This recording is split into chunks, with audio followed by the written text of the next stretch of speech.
যদি কাউকে ভালোবাসতে চাও, আগে নিজের জীবনকে ভালোবাসতে শেখো। কারণ যে নিজেকে ভালোবাসতে জানে না, সে অন্য কাউকে ভালোবাসতে পারে না।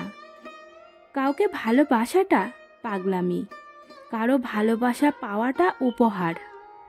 যে আপনাকে ভালোবাসে তাকে ভালোবাসাটা আপনার দায়িত্ব, কিন্তু আপনি যাকে ভালোবাসেন তার কাছে ভালোবাসা পাওয়াটা হচ্ছে সৌভাগ্য, যা সবার কপালে জোটে না। ভালোবাসার অর্থ হলো যাকে তুমি ভালোবাসো তার মতো জীবনযাপন করা। যখন আপনি কাউকে ভালোবাসেন, তখন আপনার জমিয়ে রাখা সব ইচ্ছেগুলো বেরিয়ে আসতে থাকে। যাকে ভালোবাসো তাকে চোখের আড়াল করো না। ছেলেদের জন্য পৃথিবীতে সব চাইতে মূল্যবান হলো মেয়েদের হাসি। ভালোবাসা পাওয়ার চাইতে ভালোবাসা দেওয়াতেই বেশি আনন্দ। পৃথিবীতে অনেক ধরনের অত্যাচার আছে, ভালোবাসার অত্যাচার হচ্ছে সবচেয়ে ভয়ানক অত্যাচার। এই অত্যাচারের বিরুদ্ধে কখনো কিছু বলা যায় না, শুধু সহ্য করে নিতে হয়। জীবন হলো বাঁচার জন্য, মন হলো দেবার জন্য। ভালোবাসা হলো সারা জীবন পাশে থাকার জন্য। বন্ধুত্ব হলো জীবনকে সুন্দর করার জন্য। পৃথিবীটা অনেক সুন্দর যদি সাজাতে পারো। মানুষ অনেক ভালো যদি আপন করে নিতে পারো। গল্প অনেক মধুর যদি বলতে পারো। সময় অনেক দামি যদি কাজে লাগাতে পারো। যে ভালোবাসা যত গোপন, সে ভালোবাসা তত গভীর।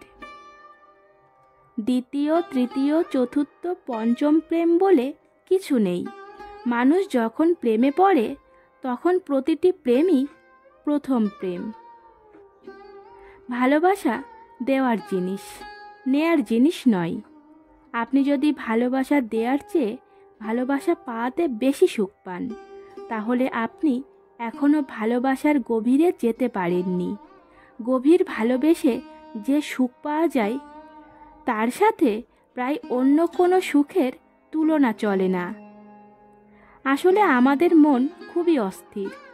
এক জিনিসে সে যে কি চায় আসলে নিজেও জানে না। আবার সব কিছু জেনে শুনেও এমন ভুল পথে পা বাড়ায়। প্রেমে পড়লে বোকা বুদ্ধিমান হয়ে ওঠে, আর বুদ্ধিমান হয় বোকা। ছেলে এবং মেয়ে বন্ধু হতে পারে, কিন্তু তারা অবশ্যই একে অপরের প্রেমে পড়বে। হয়তো খুব অল্প সময়ের জন্য, অথবা ভুল সময়ে, কিংবা খুবই দেরিতে, আর না হয় সব সময়ের জন্য। তবে প্রেমে তারা পড়বেই। কেউ যদি তোমার ভালোবাসার মূল্য না বোঝে, তবে নিজেকে নিঃস্ব ভেবো না। জীবনটা এত তুচ্ছ না। ফুল যদি পারে ভালোবাসা শেখাতে, চাঁদ যদি পারে রাতকে জাগাতে, মেঘ যদি পারে বৃষ্টি ঝরাতে, তুমি কি পারবে না শত বাধা পেরিয়ে তোমার ভালোবাসার মানুষের কাছে যেতে? বন্ধুরা, আজকে এই পর্যন্তই। ভিডিওটি ভালো লাগলে অবশ্যই লাইক, কমেন্ট এবং শেয়ার করবেন। ধন্যবাদ।